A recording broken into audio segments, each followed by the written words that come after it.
I guess my question is, and as I said, all the pictures is wrong. Why are all of them offending pictures? Not a nice picture in a way. You find, did you see the one, for example, with the Quran as toilet paper? Is that appropriate for a newspaper, a respectable newspaper, to publish, regardless of freedom of speech? Not respectful, no, but these were only 12 of the 40 that were submitted. They've taken the most provocative of them to show. That's newspaper think. Yeah. See, the question is, knowing fully well what would be the Muslim reaction is, I mean, the editors and those who have, the illustrators, have gone ahead and printed those characterization of the Prophet. What would be the motive? What would be the intent of those people who have, the editors as well as the illustrator? That is what sometimes, it's bewildering. What was the intent? What was the motives behind it? Very much that many of the Western countries feel that they have done all the accommodating as we turn into one world and we're all living with each other. Very much so. I mean, I think France would be a better known example than Denmark, but clearly these are feelings that go right through Europe in particular, is that we have given and given up and backed off and done this and that. And you know what? We're not going to do it anymore. We've given what we're giving. All the way the opposite side, let's offend them as much as we can? No, and I also think that that Jyllands-Posten, the newspaper, may be a little surprised because the Danish Muslim community is not a voluble, they don't take to the streets easily, they don't protest a lot, they tend to they made their feelings known last September. They wrote a letter to the editor and said, we're offended by this, we don't have representations of the Prophet, And I think that's their experience with Muslims, is the Danish Muslim community. And certainly I would be taken aback as a Torontonian if something ran in the Star that Muslims took offense to, if they started burning my flag in Bahrain or wherever, well, not Bahrain, but Saudi Arabia. I would be taken aback by that because of my personal connection with Muslims who are, rational, calm, willing to differ on things and talk together and try and work it out. I would be startled if I saw, the maple leaf in flames on the other side of the world. I think Denmark's been caught a little in that. Yeah, and the interesting part, as you mentioned, the UAE and Dubai, the Emirates, is one of the most relaxed, easygoing Muslim states, and yet people got very offended there. It shows how offensive this is to the Muslims in general. Yeah, I don't think Saudi Arabia can be considered a relaxed Muslim. No, but it's the UAE. You see the reaction in the UAE, which is easygoing. If you go there, you realize how easygoing. And yet they were very offended. It just shows how this act. And the real issue is not that they did it. The issue is they would refuse to apologize, would refuse to say, sorry, we offended you. They said it's freedom of press. And that's where, we're not questioning freedom of speech. As a Muslim who lives in the Western world, I admire it, and it's very important. As we said earlier, we are questioning the judgments and the values of those who published it, really.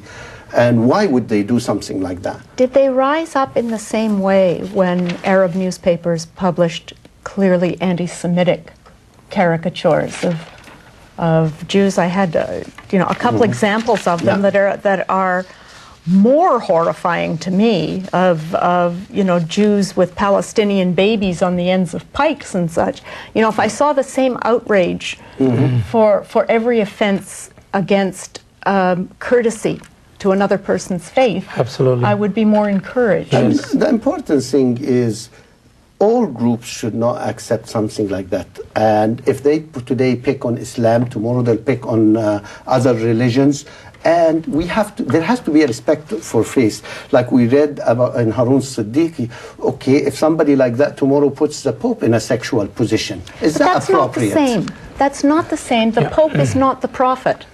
But we still respect him, and we wouldn't do that, right? You must not read the same publications I do, because I've certainly seen very many excoriating caricatures of the Pope. And it doesn't make it right either. It doesn't make it right, but it certainly goes on. I think, I have a caricature from not the same Danish newspaper, but the next largest one, called Politiken, that does have a very provocative Christian based one that with a set designer talking to Jesus, who is crucified at the time, saying, so what do you think? Do you want to wear a crown of thorns or a silly Tyrolean hat? What's the look we're going for here? Actually, that is, for Muslims, it is a very offensive that's thing. That's offensive as well. Exactly. But what I'm saying is that I don't think the Danes single out Muslims for special sort of sneering. A Danish sense of humor is a very sarcastic. You know, each nationality seems to have a humor that goes with it, and the Danish one is. I said to Javed before, is because they're in the dark most of the time. They have 2 hours of sunlight, you know, going on. No wonder they have a bleak And that's view. why, if you notice, the reaction in the Muslim world didn't happen last September, October. No. It happened when the persistent, sorry, we're not going to apologize. There's nothing wrong here. That's right. And that's the sad part. So you do a mistake and you say, sorry, we didn't mean it, we offended.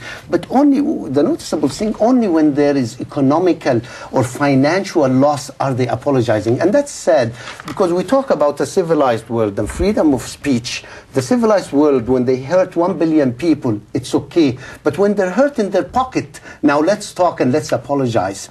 And this is where a lot of people in the developing countries look at this and say, you hurt me, you hurt my feeling, and you said it's freedom of speech. How come now you're willing to apologize when it's hurting your pocket? Well, I mean, actually, you know, that is more than humor, you know, like Danes' humor. Where the Muslim considered it as a slander. And what happens if the media slanders someone? Immediately there would be lawsuits. So Muslims here feel genuinely hurt because of those. But do they understand? I mean, they wanted an apology from the Prime Minister, and they wanted the Prime Minister to fire the editor of the newspaper. There's sort of a misunderstanding of what a free and open press is about there, that if any politician dared try to curb a newspaper in a Western country. Well, I guess the message was, you know, like with the freedom, there comes certain responsibilities too. Yeah. And I mean, you know, that is what the message should be. Let me ask the question. Would a newspaper in Canada do the same thing, and why, or what's the difference? What's your feeling there? The Toronto Star certainly wouldn't do it. Okay, why? Even though it is freedom of speech. We have a large Muslim readership. I think we are pretty well informed. We have Muslim reporters in the newsroom who would certainly make it be known. We have Harun Siddiqui to set us right on all things Muslim. You know, it wouldn't happen there. Some of the other newspapers I can't answer for. They tend to be more insular, more suspicion of immigration and such, and in smaller cities too, where they don't have the broad exposure to, you know, a wide variety of Muslims. They don't even know there is a variety.